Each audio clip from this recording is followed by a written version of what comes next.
Greetings, Mbida T. Yo, Godfather. Yes, I'm Muniseko King. Andri Boom, Daramuse. I munazoti ndogara ndiri bhoka kana ndiri pamangoma. Yeah, man. Zvangu zvese zvinenge zvakaendeka. Unogara makaplagwa. Muri kuziva. Otherwise zvavo muri sei zvenyu? Aiwa, Andri Boss on Godfather mukatenda. Makorokoto egoredzva. Aiwa, atakapinda. Mauto. Easy. Muri seiko mauto? Aiwa, mauto are ready every day, every hour are ready. Zvese bo? 2025 bo. Makabva kutraining here? Yeah man, patakabva kudojo. Because unozoti 2025 ka takanokupinai makavarairwa paipai here. Fire time. Unoziva kuti ndanga ndichimbozi pandaposta ndikati nhasi tinenge tichirova cup clash review nemauto nambida hanzi Godfather hamusi kuda extra security zvekuti team izvozvi pafacebook iri kubokola kuti zvese safe here. Aiwa, nhasi tainga mafanzi. Nhasi tainga mafanzi kuinga zvehondo kusiti ngoma. Hondo inokuitwa kusiti ngoma epere ikoko. Nhasi tainga mafanzi nemukomana. Muri kuona chii timu yangu? Tinokurukura nezvecup clash Mbida. Yeah, man. Takaenda kucup clash pepeka. Ndofunga build up yamakaita 2-3 weeks before cup clash. Yeah. Pastiri pakapisa. Munhu wese kwawaingoti ukaenda waingobvunzwa kuti saka zvakamira sei cup clash. Mbida arimo here motikari. Arimo mukemu remotikari here. Kokona ngana arimo here mukemu remota. Chii chiri kuitika pawakomana munhu wese aina makaita build up yakanakidza mangoma. Muri kuona? Ndezvebasa. Aiwa, paitwa zvebasa. Ndichibva ndabvunzwa kuti Godfather vanhu pawakazobuda mustudio peipai pakuita kunge yanga kikiri chii chachakuitika musi wekutanga wamakauya we? Makapapindurawo mukati chii papa? Ndakati inini ndichawadaidza. Ini munondiziva ndakati ndowadaidza. Pamatidaidza vana kudaidza ikona ngale. Aiwa, saka matidaidza tauya. Ndati mubva mandiudza kuti pafanzi munozva kuti akakuonai muri munomuka. Ndobva wana mazana nehuturu muchibuda mwii. Mustudio kanzi Godfather indakazosara kandamupi. Ndamuno muri chimhanya basa. Ndakadaiwa timu yangu ndichadaidza kuti akumana zvakapera mushe here panzapo. Panzi tanda kuti wagana. Kona ngale? Basa redu ndiri kunakidza mafanzi. Zvoti panze zvese bho. Ndakarozomutengera nushi mirinda panzano. Mapanze mukati wangu chibhoro vakati ndezvebasa. Ndezvebasa. Akati mirinda kune wake muchinda. Muri kuona manje tabva tanobuda paipai handiri. Vataenda kucup clash kusiti ngoma. Chimbondiudzawo preparation yawakaita notanga newembida. Takanonangana necup clash because chinhu chaitaurwa nemunhu wese. Preparation yawakaita chii chawakanoita kana kuti brain make mako chii chaiitika? Paipai brain dzangu dzanditongoridze basa. Ndakananga pabasa ndakafirira. Makafirira makatoenda pabasa? Aiwa, ndandiri pabasa kana fisi yacho wakaione musuya futi. Ko a day before makarara hopere a day before clash. Ndakatomurota mukomana. Muri kuona zvaiitika kwamuri ndo zvaiitika kumageto youth ese. Taisarara. Takanonokerwa. Yanga iri debi. Kona ngale? Jamani. Preparation yanga yakamira sei wakanangana nechini izvi? Zvandakatanga ndaita manje ndakafonera mashefu angu ekubharaki ndikati mautoka torowa training ipi. Right. Ndikatoita road run ndikati road run isiti ngoma idiki ndoita ndobva ndatraina shoot range saka apa pakashata. Makatomboenda kushoot range saka shoot range yamaitoite zvanga tori part of training iya. Hamuna kuona shoot range ndakarova Mbida musoro here kushoot range vengeri exam haana kuonera kuti papakalodwa. Kuti pamatoloda mukatireke ndombopinda mumauto cheko. Right, a day before. Yamani. Makazorara hopere. Chandaiziva ndechekuti kusiti ngoma kwaida kubatwa nguva. Sekuti ndaiziva kuti mukomana wacho haasi givhinga mukomana wacho. Right. Saka muona ndakavhura ziva kuti mukomana wacho ngopinda ka. Right. Ari kuda bvonzi mukomana ndoziya. Saka mamatogara matorota hapana pandofana kugara necha sei? Bhozi inini inenge ndiri parevenge mode ka. Inenge iri big again ka. Ndo pana ndinoda kutaura kuti akasika kutanga pamwe kusangana naye ka. Mundibata kwiye ngoma saka Ngatibo yacho inge iri recovery chaiyo. Ngatibodzokerei kumusi wamakabatwa kwiyo. Ndirini zviya? Yeah, Yeah, last year. Akaona ipopota.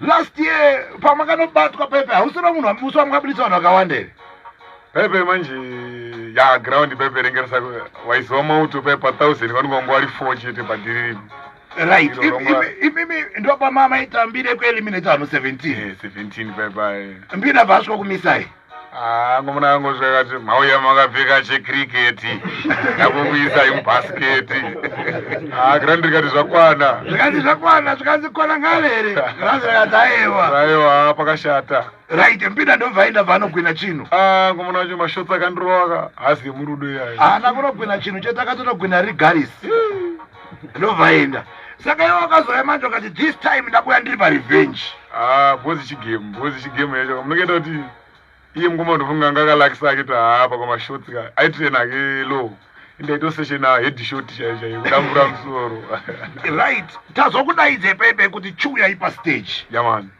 muchipinda pastage pepe ine ndakamerera kainini vanhu noise yaitwa nechaunga ndakubvunza kuti kona ngale mbida vochiuya here noise yakaitwa nechaunga ndakamerera wakanzwa sei mbida makudaitwa manje yakuti nguva yacho yasvika tatagadzira basi yanga yaround 2 yanga yaround 2 ngomananga yakachaja uyu anga akachaja paya right ndakatoona kana yanga itori machokwadi uniform yacho vakatanga kuonera pauniform kuti aiwa mukomana akati andikomana akataura akati hakuna kuti chanipfeka jini here ndikati alright andatochiisa plani kati kanisisinyiya kubhara ke ndati mashefu kamukomana anitsa todii saka panyaya iri kuitika ndoti malines akarohwa ejini akakubata ikapabhozi yenge kana musitengo ona musoja anopfeka jini kumaraka mukati ndakunotaura nemaelders kati ndodii manje uniform bhozi mukomana ndikati ngumanika ndakamurwera kana dripi ndouraiwa gombo ndoita sei apa maigaya manje ngomana akanzwa pandakati pauda hewu pakaitsvaga